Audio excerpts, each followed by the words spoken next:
Don't just watch the drama, be part of it. Hit subscribe now and never miss the next twist. They never fire you in private. That would be too merciful. It happened on a Monday morning, inside the glass-walled conference room where I'd spent more nights than weekends. The whiteboard was still covered with half-finished, color-coded charts from my integration roadmap, a mural I'd been painting for months, now abandoned like an artist dragged from the studio mid-stroke. Trent stood at the front, tie crooked, breath heavy with cinnamon gum. He thought he was slick. He thought this moment would cement his rise. Karen. Susan. He said my name like it was an afterthought, like I was an extra character in his LinkedIn highlight reel. He paused just long enough to make everyone lift their eyes from their laptops. The room went silent, prairie dogs sensing a hawk. Even the intern froze mid-keystroke. Trent smiled a thin smile, the kind that never reached his eyes. Your role, he announced, has been deemed redundant. Redundant. Like I was a jammed printer or a broken stapler. The same word we'd used in risk assessments when cutting duplicate vendors. My chest burned, but I didn't move. No one spoke. Not Marcy from finance, who couldn't process a single vendor payment without the summaries I built. Not Diego from legal, who once called me at midnight to fix a clause in a cross-border tax agreement. Not even Alex, who used to sneak me coffee before late-night fire drills. I had been the glue. The quiet interpreter between systems and people, the duct tape on leaking pipelines of information. And now I was being peeled off like a yellowing post-it. Trent let the silence stretch, milking it. Then he added, effective immediately.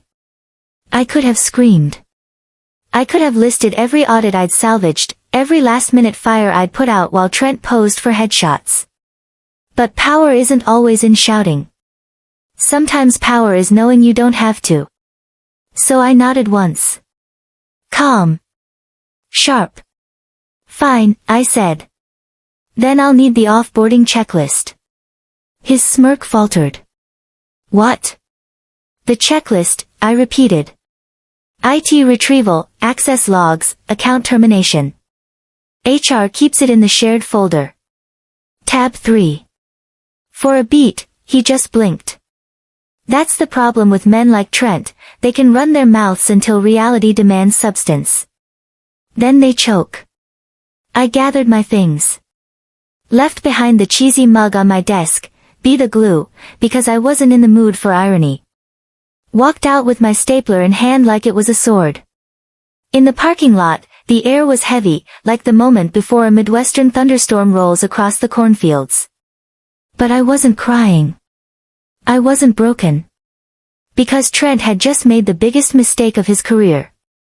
6 months earlier, in a gray legal meeting no one remembered, I had written something into a contract. Buried under indemnification clauses and champagne toasts, I had planted a seed. A clause. Clause 9b. And Trent had just stepped on it with both feet. They always expect tears. A scene. Maybe a slammed door or a choked voice to prove they'd wounded you. But I gave them none of that. I walked out of Calvary Tech with my head high, stapler in hand, like I was carrying a relic from a fallen empire.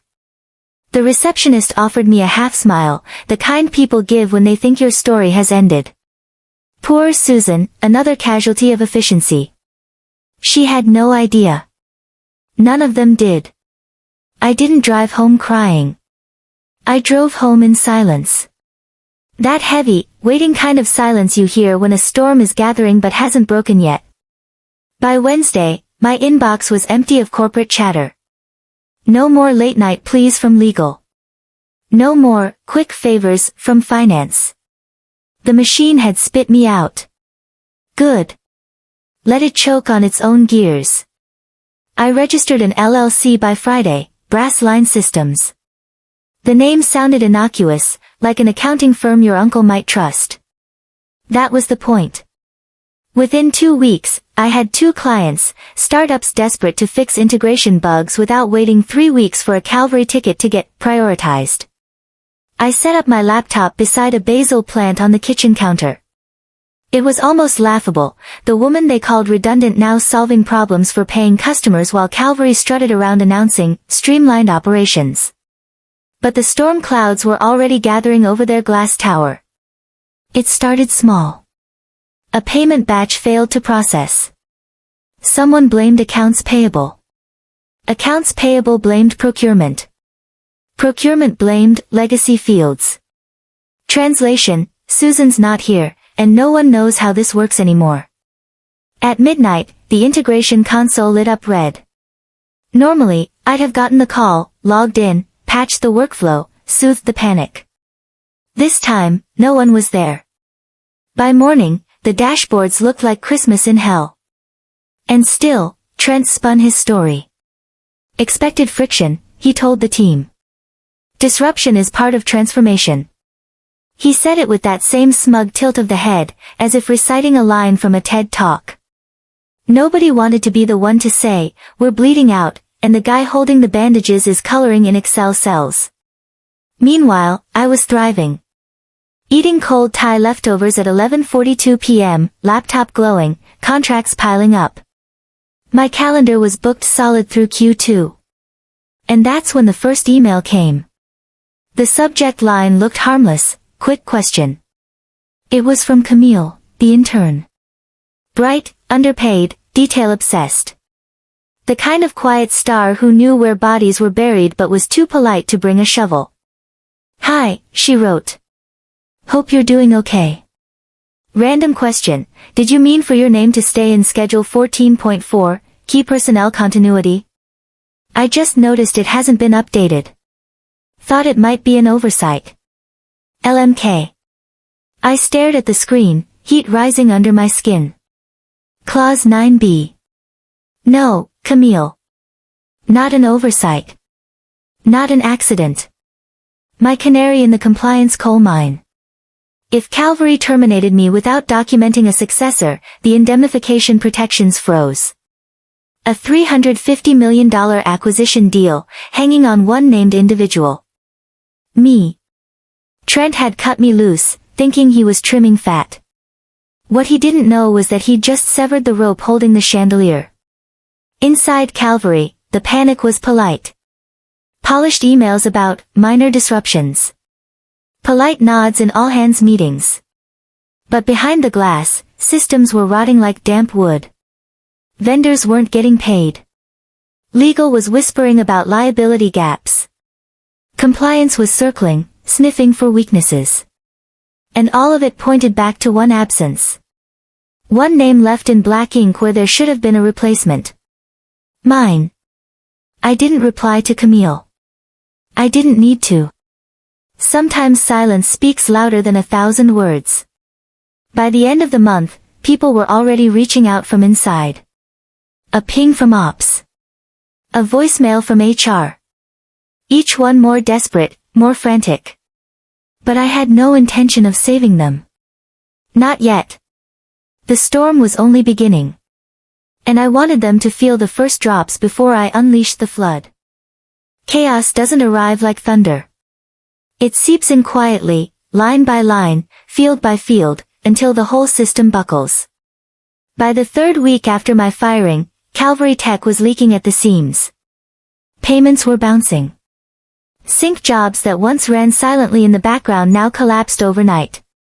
The dashboards that used to glow steady green pulsed crimson at dawn. And still, no one dared say the obvious, Susan's gone. Nobody knows how to keep the lights on. Emails began stacking up in my old inbox, forwarded through back channels by allies who hadn't forgotten what I'd done for them. Subject lines read like cries in the dark, escalation needed. Vendor complaints. Urgent, data discrepancy. Inside the tower, Trent brushed it all off. In an all-hands meeting, he slapped a roadmap slide onto the projector, claiming, seamless upgrades are underway. His voice carried the smug certainty of a man who thought metaphors could patch firewalls. The team nodded, eyes glazed, too afraid to be the one to call it. Meanwhile, I was watching from a distance. My tiny company, Brass Line Systems, was humming. My clients were grateful. My calendar full. At night, I sipped wine while the glow of my laptop illuminated their slow collapse. And that's when the memory came back, sharp and electric, like a film reel spooling in reverse. The day I planted Clause 9B. It had been a gray afternoon, the kind that made the fluorescent lights buzz louder than the voices in the room. A legal review, 3 hours into indemnification schedules and liability clauses, everyone half asleep. Barbara from legal clicked her pen like she was hypnotizing herself to care. The outside counsel, a man named Elliot, with a pocket square he thought made him dignified, droned through risk matrices. "We can list departments broadly," he said. "Or, if there's any individual truly irreplaceable, we could name them specifically. But that creates a single point of failure." I almost laughed. A single point of failure? We were already living in one. My head throbbed with a migraine, but I leaned forward casually, as if I were reading from the screen. If we're worried about continuity risks, it may be prudent to name a key individual in the indemnification schedule. Not for optics, for actual operational exposure. Barbara raised an eyebrow, more curious than suspicious. Elliot typed without blinking. "One name," I said. "The integration manager who built the audit logs and owns the system junctions." I didn't say me. I didn't have to. Silence. Then Barbara shrugged. "Fine. One name. We'll bury it under Section 14.4. Call it Clause 9B. And just like that, it was written. No applause. No flashing lights. Just a line of text buried in a contract thick enough to choke a filing cabinet. A trap set in plain sight. 6 months later, when Trent puffed out his chest and announced I was redundant, that trap armed itself. Now, as the company unraveled, I thought about that moment, the faint click of Barbara's pen, Elliot's lazy nod, my own migraine like a knife behind the eyes. Nobody had noticed. Nobody had cared. But they would. The proof came one night when my phone buzzed with a new email. The sender, Camille, the intern. Her message was brief, nervous, almost apologetic. "Hi Susan, random question, did you intend for your name to remain in the key personnel continuity clause? It still shows up. Wondering if that's an oversight." I leaned back, heart pounding, smile curling. Oversight? Oh, sweet Camille. That wasn't oversight. That was destiny. Clause 9B wasn't an ornament. It was a guillotine wired to the company's neck. And Trent had just pulled the rope. Inside Calvary, executives whispered about legacy dependencies. That was code for we don't know what Susan did, but it mattered. Vendors grumbled about missed payments. Legal scheduled quiet meetings with risk.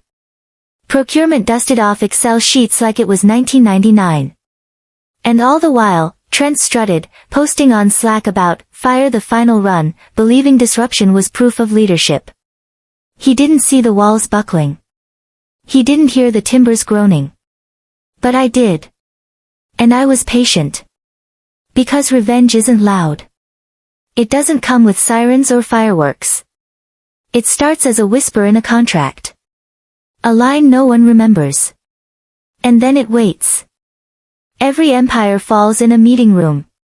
Not on battlefields, not with fanfare, but in gray conference spaces where someone clicks a pen, someone else scrolls their phone, and history gets rewritten between stale bagels and legalese. I still remember the afternoon Clause 9B was born. The room smelled faintly of burnt coffee. Rain pressed against the tinted windows, turning the city outside into a blur of concrete and headlights.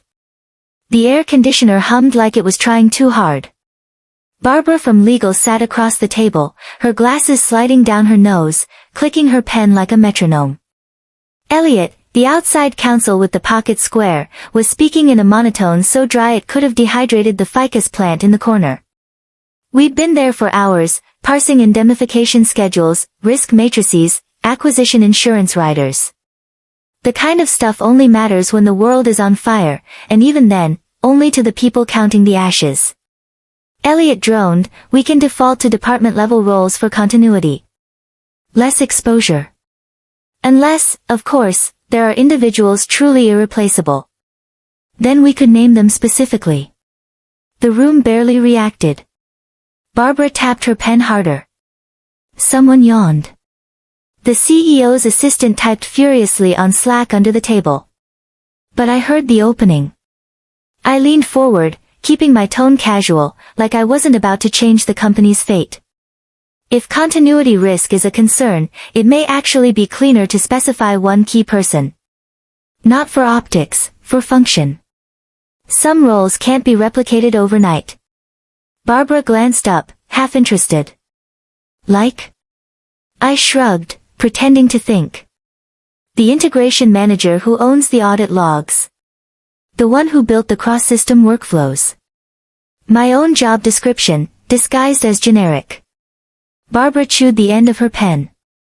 Elliot typed without pausing. One name, I said softly. It could smooth diligence if buyers ask about exposure. Silence. A brief, heavy pause where the fluorescent lights buzzed louder than voices. Then Barbara nodded. Fine. One name. Buried under 14.4. Call it Clause 9b. And just like that, it was done. No one clapped. No one objected. Just a keystroke in a document destined to be signed by executives too tired to care. A legal footnote no one would ever revisit, until they had to. I sat back, migraine gnawing behind my eyes, and let the conversation drift back to champagne toasts and shareholder decks. But inside, I knew I'd just installed a tripwire.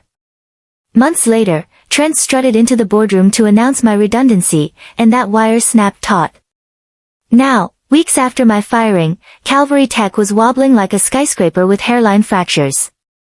Inside, executives muttered about legacy dependencies. In all-hands meetings, Trent chirped about strategic synergies. He tossed buzzwords like confetti, oblivious to the cracks spreading under his feet. Meanwhile, my phone buzzed with messages from people still inside. Ops begging for old workflow maps. HR fishing for quick clarifications. Legal hinting about indemnification coverage. Each message was another tremor, another sign that Clause 9b wasn't theory, it was alive. And I ignored them. Because power doesn't always shout. Sometimes it waits. Sometimes it watches. From my kitchen table, with my basil plant and a mug of strong coffee, I scrolled through the chaos with the calm of someone who already knew the ending. Clause 9b was no accident. It was a fuse. And Calvary Tech had just lit the match. It's strange, watching a company collapse from the outside. Like seeing a house you once lived in catch fire through someone else's window, familiar, but no longer yours. By week 4, Calvary Tech's problems were impossible to ignore. Vendors weren't getting paid. Sync jobs froze mid-run. Contracts stalled in compliance purgatory. Every process I'd once held together with duct tape and grit began to fray in plain sight. Inside, they called it expected disruption. That was Trent's favorite phrase. He delivered it with a smirk, as if chaos were part of the strategy. Transformation comes with friction, he told the team in an all-hands meeting, pacing in front of a slide deck full of arrows and buzzwords. Lean into the disruption. Nobody leaned in. They stared at their laptops, nodding because nodding was safer than asking why the lights were flickering. Meanwhile, I leaned back. At my kitchen table, with my basil plant and a mug of overpriced oat milk coffee, I was thriving. Brass Line Systems had 3 clients now. Scrappy startups who couldn't wait 3 weeks for a Calvary ticket. I worked late, yes, but the money flowed straight to me. My name, my bank account, my independence. And every time I closed a deal, I thought about Clause 9b, sitting quietly in the background like a guillotine blade suspended above their acquisition. The first real crack came in the form of a voicemail. Darren, the old IT director, his voice thin with panic. Hey, Susan, quick one, you wouldn't happen to have a copy of the ERP sync diagram from last year's audit cycle, would you? Just trying to, confirm some dependencies. Dependencies. That was their code word now. It meant, we don't know what Susan did, and it's killing us. I didn't call back. I didn't even save the voicemail. Let them sweat. More followed. HR with cheery emails pretending they were just reconnecting. Ops asking if I could clarify a couple old processes.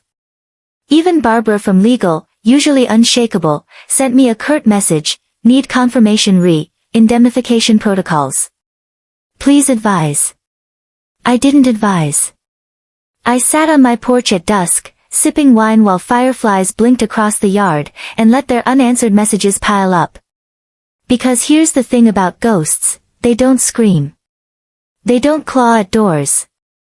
They simply haunt. They let the silence grow heavier until the living can't breathe. Inside Calvary, the silence was suffocating. Slack threads filled with vague apologies. Project managers whispered about legacy knowledge gaps. The term system dependencies was repeated so often it became a punchline. And Trent? He doubled down. He started posting on company channels like a motivational speaker, friction is just progress in disguise. Fire clears the weeds for new growth. He even launched a hashtag run through the fire. Someone forwarded me a screenshot. I saved it in a folder on my desktop called The Chronicles of Stupidity. Not because I needed evidence, Clause 9b was evidence enough, but because stupidity that pure deserved to be preserved. While they scrambled, I built. Brass line systems had a rhythm now, new client calls in the morning, fixes by noon, invoices paid by Friday. No bureaucracy. No Trent. No dead weight. Just me and my skills, finally valued. At night, I watched the collapse unfold like a slow-motion implosion. Finance accusing procurement. Procurement blaming AP. AP blaming the portal. The portal blaming legacy fields. Which was just another way of saying, Susan isn't here, and none of us knows how this works. Clause 9b didn't even have to fire yet. It just sat there, a loaded weapon in a drawer no one else remembered existed. And that was the beauty of it.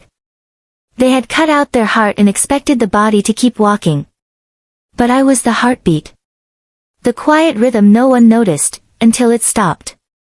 Now, every skipped beat echoed louder. Every missed payment rattled shareholders. Every broken workflow whispered my name. I didn't have to lift a finger. I was the ghost in their system. And I was only getting started. There's a special kind of blindness that comes with arrogance. It's not that you can't see the cracks forming under your feet, it's that you convince yourself those cracks are proof the ground is transforming, bending to your will. That was Trent. By mid-quarter, Calvary Tech was unraveling like a sweater pulled from the wrong thread. Payments missed. Vendors furious. Audit trails broken. The very systems I'd built, the ones Trent dismissed as administrative glue, were collapsing in public view. And Trent? He was busy performing. The man loved a stage. Every all-hands meeting turned into his personal TED Talk. He strutted across the conference room with his crooked red tie and his smug little grin, tossing phrases like seamless synergies and disruption advantage, as if vocabulary could replace competence. One day, someone leaked a screenshot to me. Trent had started a Slack thread with the title, Fire the Final Run Fire. The post read like a parody of leadership. We've optimized ruthlessly, cut dead weight, eliminated redundancy. This is the final sprint to greatness.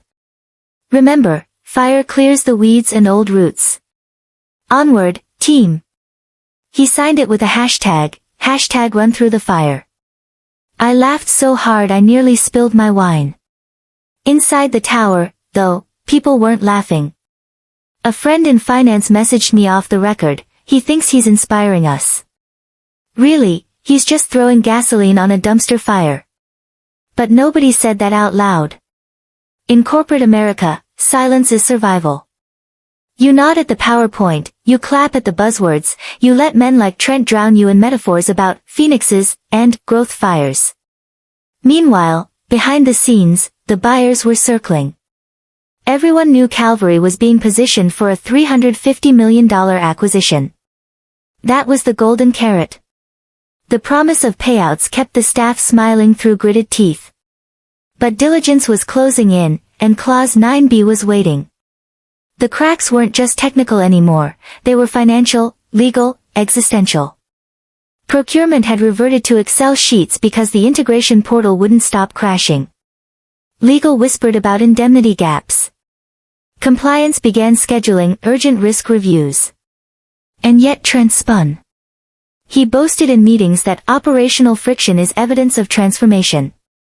He dropped LinkedIn posts about leading through chaos. He told a reporter at an industry event that Calvary was the future of frictionless integration. Frictionless. While his employees were choking on smoke.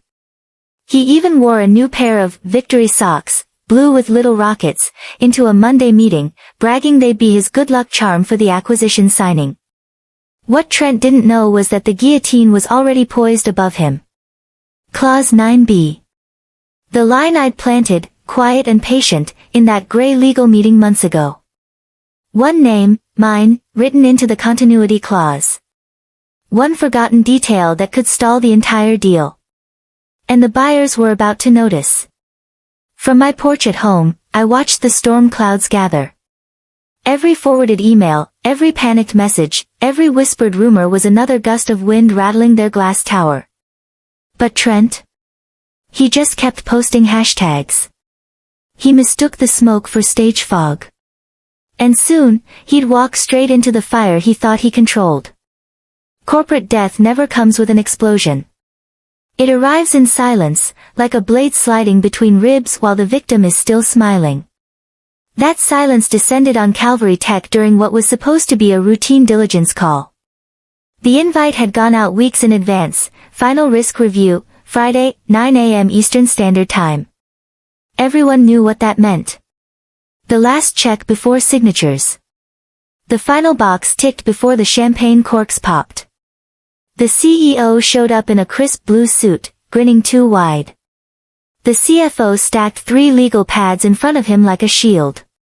Barbara from legal had her hair tied so tight it looked painful. And, of course, Trent, fresh shave, red tie perfectly knotted this time, wearing those ridiculous victory socks. On the other side of the call, the buyers. Their Zoom squares were small, cold, professional. But one name carried the weight of the room, Mallerie Sellers. I'd met her once. 50-something, sharp-eyed, gray hair in a bun, dressed in black that looked more judicial than corporate. She was the kind of woman who could slit your throat with 6 words and never raise her voice. The call began with pleasantries. A joke about time zones. The CFO babbled about waterfall models. Trent interrupted every third sentence to inject his brand of motivational nonsense. Our synergies are aligned for hypergrowth. We're positioned for frictionless transition. And then, 45 minutes in, Mallerie cleared her throat. It wasn't loud. It wasn't dramatic. Just a small sound, like brushing dust off a loaded pistol. If I may, she said.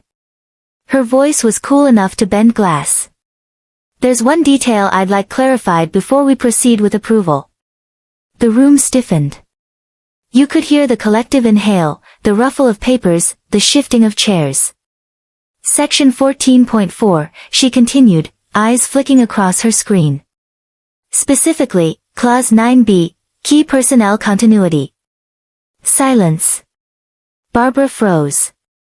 The CFO stopped mid-scribble. The CEO's smile evaporated like someone had flipped a switch.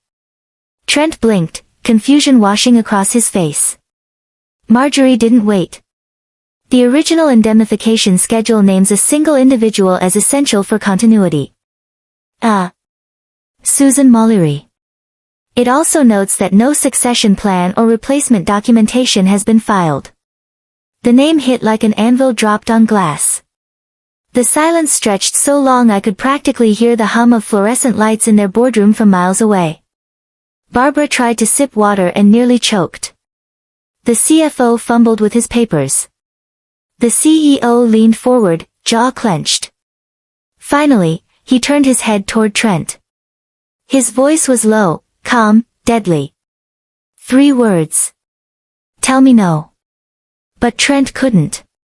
His lips parted, then closed again. His eyes darted, searching for a lifeline, a script, a miracle. None came. Mallerie watched, expressionless. She didn't gloat. She didn't smirk. She simply waited, pen poised, as if noting the exact time of death. Barbara stammered, Miss Sellers, to clarify, Susan Mallerie, she's, no longer with the company.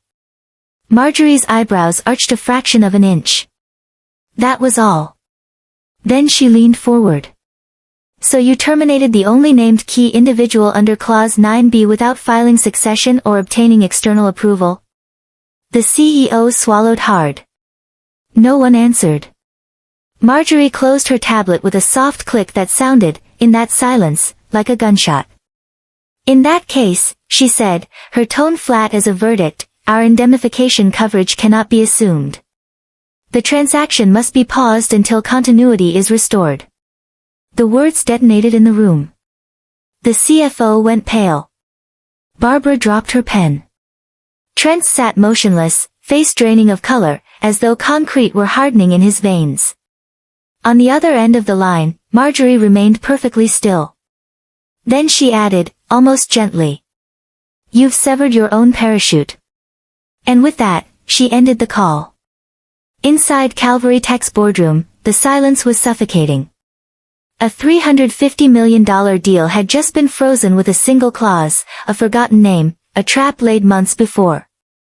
And Trent, the man who thought fire was leadership, was sitting in the ashes, not even realizing the inferno had only just begun. It didn't feel like a blast. It felt like gravity giving way. One moment, Calvary Tech was sprinting toward a $350 million payday. The next, everything hung in the air, weightless, suspended, waiting to crash. Mallerie's words echoed in that silence long after the Zoom call ended, our indemnification coverage cannot be assumed. The transaction must be paused until continuity is restored. In corporate terms, that was a death sentence. The CEO sank into his chair as though someone had sawed the legs off beneath him. The CFO blinked at his empty legal pads, scratching meaningless lines just to keep his hands moving. Barbara stared down at her keyboard, as if a file she'd misplaced might suddenly reappear and save them. And Trent just froze. His jaw locked, eyes wide, lips parted like a man trying to speak underwater. No hashtags, no metaphors. Just silence. Inside the boardroom, no one dared breathe too loud. The only sound was the hum of the HVAC, filling the space where Triumph was supposed to be. Clause 9b had detonated, and nobody had seen the fuse. By the afternoon, word spread like smoke. The acquisition was under review. Emails flooded in from compliance, procurement, finance, all demanding updates, all finding none. Vendors asked when payments would be released. Risk committees demanded documentation that didn't exist. Every unanswered question was another crack in the glass tower. From my kitchen table, I watched the tremors ripple outward. An old colleague forwarded me an internal memo. It was titled, System Dependencies, Interim Workarounds. Translation, we broke the engine, now we're pushing the car uphill with our hands. Executives tried to spin. In town halls, the CEO muttered about temporary pauses. Trent insisted it was strategic realignment. But employees weren't fooled. They whispered in hallways, swapped theories over Slack, shared screen captures of error messages like campfire ghost stories. And through it all, Clause 9b sat there, silent and immovable. It wasn't flashy. It didn't scream. It just existed, binding, legal, unfixable without me. That's the thing about systems. They don't collapse with flames and sirens. They buckle slowly. They creak like rotting wood, until one day the floor gives way. Calvary's floor was caving in. Procurement couldn't pay vendors. Vendors threatened lawsuits. Legal scrambled to explain why coverage had lapsed. Compliance whispered about regulatory violations. Every department pointed fingers. And every finger curved back to one absence, one missing name. Mine. Meanwhile, Trent kept smiling. Or trying to. He posted another Slack message, this time with a gif of astronauts planting a flag on the moon. "We're still on course, rocket," he wrote. Someone screenshotted it and sent it to me with a single line, "He's lost it." I saved it in my Chronicles of Stupidity folder. The collection was growing fast. For me, life was steady. Brass Line Systems had landed a fourth client. My calendar was booked solid. I ended my nights with wine on the porch, watching fireflies blink like warning lights across the yard. It was almost funny, while Calvary bled millions trying to stitch themselves back together, I was thriving with nothing more than a laptop and the knowledge they'd dismissed as redundant. But I wasn't laughing. Not yet. Because this wasn't about revenge anymore. It was about inevitability. They had severed their own lifeline, and now the fall had begun. Clause 9b wasn't just a clause. It was a mirror. It showed them what they really were without me, fragile, hollow, and blind. And as the cracks widened, the question wasn't if they would collapse. It was when. Desperation has a tone. It doesn't arrive all at once, it leaks in slowly, word by word, until you can hear the tremble behind every, "just checking in." By the week after the deadly call, my inbox was full of those trembles. The first message came from HR. "Hi Susan, hope you're well, smiling face with smiling eyes. We'd love to schedule a quick 15-minute chat about some of your former workflows. Just looking for clarity." The smiley face at the end made me laugh. Like a hostage note decorated with stickers. I didn't respond. Then operations. "Hey Susan, really sorry to bother you. We're just trying to untangle some legacy dependencies. Do you still happen to have that vendor escalation matrix? It would save us a ton of time." Legacy dependencies. That phrase again. Their polite code for, "We're drowning without you." Still, I didn't respond. By Wednesday, legal broke. Barbara herself. The woman who once clicked her pen through hours of contract reviews now sounded like someone pacing a burning hallway. "Susan, could you confirm whether Clause 9b was filed with a succession addendum? We're being pressed by compliance, and I want to make sure we're interpreting it correctly." Interpret? There was nothing to interpret. The words were plain. I had made sure of that. Again, I stayed silent. Because silence was power now. I poured myself a glass of wine, sat on my porch, and let the messages pile up like unopened bills. By Friday, the tone shifted. No more cheery faces. No more casual, quick asks. Desperation doesn't hide forever. An email from the CFO landed at 2 a.m. "Susan, this is urgent. Please call me back. We need your confirmation for the buyers. Without it, the deal cannot proceed. I know things ended badly, but this is bigger than us. Please. Please." That word hung heavy. The same executives who sat silent when Trent called me redundant were now begging me to validate their existence. I let the email sit unread. Then came the calls. My phone buzzed at all hours. Unknown numbers. Blocked caller IDs. Once, even Darren from IT left a voicemail, voice cracking. "Hey, you probably don't want to hear from me, but, look, they're saying you're the only one who can fix this. Can you just call me back? Please." The same man who never defended me in meetings now sounded like a child who'd lost his parent in a grocery store. I deleted the voicemail. Even LinkedIn lit up. Connection requests from employees I barely knew. One HR analyst I'd spoken to twice suddenly wanted to endorse me for leadership. Endorsements won't save you when your ship is sinking. All the while, Trent remained strangely quiet. His once daily Slack sermons dried up. No hashtags. No gifs. Just silence. He must have felt the ground shifting beneath him, but arrogance dies slowly. The thing is, I didn't have to do a thing. Clause 9b was doing the work for me. The buyers wouldn't move forward until I was restored. The deal was frozen, money locked in place, executives dangling like marionettes with cut strings. And me? I was thriving. Brass Line Systems had landed 2 more contracts. I was billing double my old salary, working from my kitchen table while they sweated in boardrooms. At night, I would sit with my glass of wine, reread the pleas in my inbox, and remind myself, this wasn't revenge. This was gravity. They had cut the cord, and now they were falling. The ghost they thought they'd exorcised was still in the system, haunting every failed payment, every missing audit trail, every unanswered clause. My name, written in black ink, was the lock they couldn't pick. And their begging only made the silence sweeter. It didn't come from HR this time. Or legal. Or even the CEO. The message that mattered came straight from the buyers. The email was short, professional, and ice cold. Due to continuity gaps identified under Clause 9b, we are no longer comfortable proceeding under the current assumptions. To resume the transaction, we require Susan Mallerie to be reinstated with full integration authority for a minimum of 12 months. She will report directly to the Buyers Oversight Committee. This is not negotiable. No emojis. No apologies.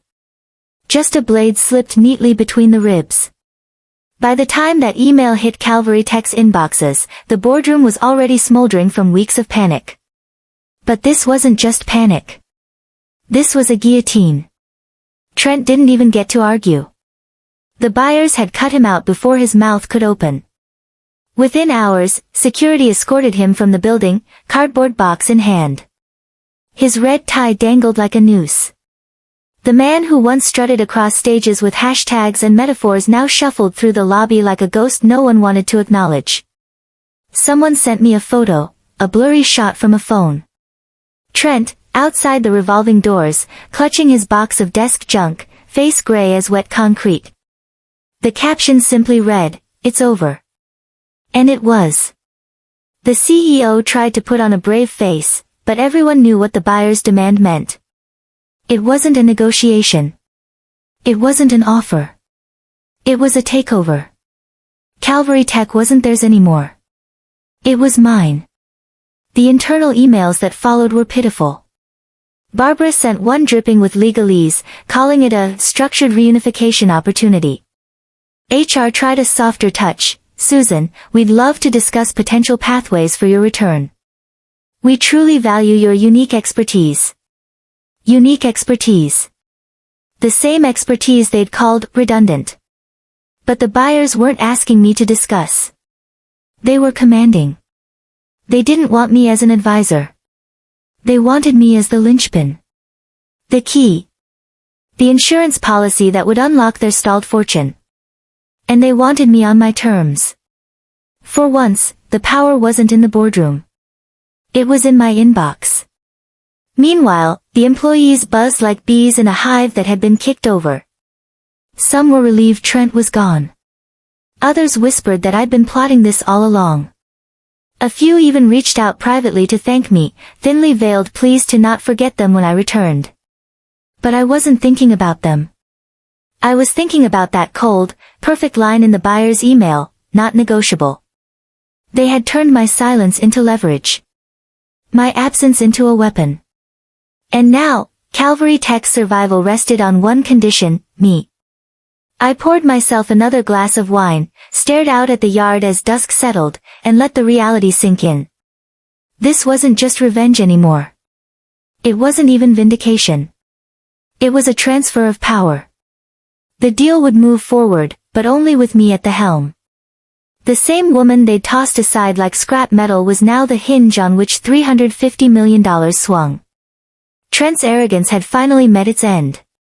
And my quiet trap, Clause 9b, had become the law of the land. 3 weeks after the ultimatum, I walked back through the front doors of Calvary Tech. Not through the side exit where Trent had banished me. Not with my stapler clutched like a lifeline. This time, I was escorted in by Mallerie Sellers herself. The lobby looked the same, polished marble floors, glass walls, the oversized LED screen flashing corporate slogans no one believed anymore. But the energy had shifted. Employees turned their heads as I passed, their eyes tracking me like I was an apparition returned from the grave. Some whispered. Some looked guilty. A few, those who had once leaned on me for midnight fixes, looked almost relieved. Mallerie handed me a badge. Not the flimsy plastic one HR had taken when they kicked me out. This badge was black, heavy, embossed with the buyer's logo. A badge of authority. Temporary, Mallerie said with a thin smile. But binding. I clipped it on, feeling the weight settle against my chest. The contract they'd handed me was thicker than a Bible. The title printed in bold, Interim Chief Integration Officer. Reporting directly to the Buyer's Oversight Committee. Full veto power over restructuring. Minimum 12-month term. No discussion. No negotiation. This wasn't a job offer. It was a decree. When the elevator doors opened onto the executive floor, the contrast nearly made me laugh. The last time I'd stood there, I was a ghost slipping out, invisible, disposable. Now the hallway was quiet as a church, every office door cracked open, waiting for me to pass. The boardroom door was open. Inside sat the remnants of leadership, CEO, CFO, Barbara from legal, and a handful of executives clinging to their chairs like shipwreck survivors clutching driftwood. And one empty seat. Trent's. No one dared touch it. The cushion still indented, as if arrogance left a permanent mark. I stepped into the room carrying a thick binder. Tabs color-coded. Notes precise. My original integration maps, the audit logs, the indemnification schedules, all neatly arranged like a legal warhead dressed for a gala. I set it down gently on the glass table. The sound echoed, sharp as a gavel. No smiles. No venom. Just inevitability. For a long moment, no one spoke. The CEO shifted in his chair, eyes darting away. The CFO swallowed, Adam's apple bobbing. Barbara fiddled with her pen, clicking nervously, the same click that had once marked the birth of Clause 9b. I let the silence stretch. Power lives in silence. Finally, I spoke. My voice calm, even, carrying across the room. Clause 9b, I said. Let's make it plural. The words dropped like lead. Every head snapped up. The meaning was clear. No more single points of failure. No more pretending systems run on autopilot. From now on, the continuity clause would cover entire teams, properly documented, accountable, and under my control. Silence followed, thick and absolute. Not reverence. Not respect. Fear. Because they all understood what had happened. They had called me redundant. They had cut me out without a second thought. And in doing so, they had handed me the keys to their survival. Now I sat at the head of the table, not asking for permission, not begging for validation, but dictating terms. The Queen had returned. And this time, the crown wasn't made of glass. It was forged in contract ink, unbreakable, binding, and lethal. The first meeting under my authority began in silence. Not the respectful kind. Not even the awkward kind. It was silence born of fear, the kind that presses against the skin, that makes people sweat under their collars because they don't know what will happen next. I sat at the head of the boardroom table, the black badge heavy against my blazer. Before me, the binder. Color-coded tabs, audit logs, indemnification schedules. My creation. My weapon. The executives sat rigid, eyes down, hands folded like schoolchildren waiting for judgment. The CEO leaned back, face drained, no trace of the wide smile he once wore in front of shareholders. The CFO kept shuffling papers, though none of them mattered anymore. Barbara from legal clicked her pen softly, each click echoing like a guilty confession. And Trent's chair remained empty, a ghost at the table. I let the silence hold. Silence was my blade, my revenge. For years, they had mistaken it for weakness. Today, it was power. Finally, I opened the binder and slid a tabbed section onto the table. Clause 9b, I said evenly. It kept this company alive by freezing a $350 million deal in place. It exposed every weakness. Every dependency. Every lie. No one looked up. They didn't need to. The truth was already etched into their careers. I tapped the page once with my finger. We're not going to pretend anymore. There will be no more invisible glue. No more disposable knowledge. Clause 9b is no longer a single line. I paused, let the weight of it settle. Then I said it. It's plural now. The words hit harder than any shout. Heads snapped up, eyes wide, faces pale. This company will never again rest on the arrogance of men who think they can cut corners, I continued. From now on, every critical system, every integration, every continuity plan will be codified. Documented. Protected. And I will decide who holds that power. The CEO swallowed hard. Susan, surely we can. No, my voice sliced through his plea. Calm. Final. You lost the right to negotiate when you fired the only person who kept you standing. Barbara's pen stilled. The CFO's papers slipped from his hands. I leaned back, steepling my fingers. I'm not here for revenge. Revenge implies anger. This is structure. This is consequence. You cut me out, and the house fell. Now I rebuild it, on my terms. Outside the glass walls of the boardroom, employees moved like shadows. They didn't know every detail of Clause 9b, but they understood the shape of power. They whispered my name in the halls the way people whisper about storms, with awe, with fear, with inevitability. I let the silence stretch again, until every heartbeat in the room synced to mine. Then I closed the binder and stood. This is how it ends, I said. Not with fire. Not with noise. With a clause. With ink. With silence. Remember that. No one argued. No one dared. Because they all knew. Clause 9b had begun as a footnote, a forgotten line buried in legal dust. Now it was law. It was legend. It was mine. And the people who once thought I was redundant now understood the truth. I wasn't the glue. I was the steel frame. The insurance policy. The condition written in bloodless language that held the power to stop time. They had cut me loose, thinking I was nothing. Instead, they had handed me everything. I walked out of the boardroom that day not as a ghost, not as glue, not as redundant. But as the architect of their survival, and the author of their captivity. Clause 9b had become plural. And I would never be invisible again. Revenge wasn't the point. Revenge burns hot, then fades. What I built was colder. Sharper. Eternal. They thought they could erase me with a pink slip and a smug smile. They thought power lived in titles, or boardrooms, or hashtags on Slack.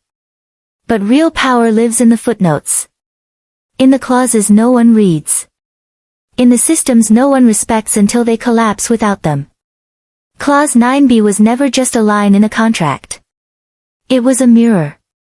It showed them who they really were when the glue was gone, fragile, arrogant, blind. And it showed me who I'd always been, not disposable, not redundant, essential. I didn't need to raise my voice. I didn't need to set fires. I just waited. And when the silence broke, it was their empire that burned. So let this be the lesson, never underestimate the quiet ones. Because we are not the glue. We are the steel frame. And when we walk away, the house falls.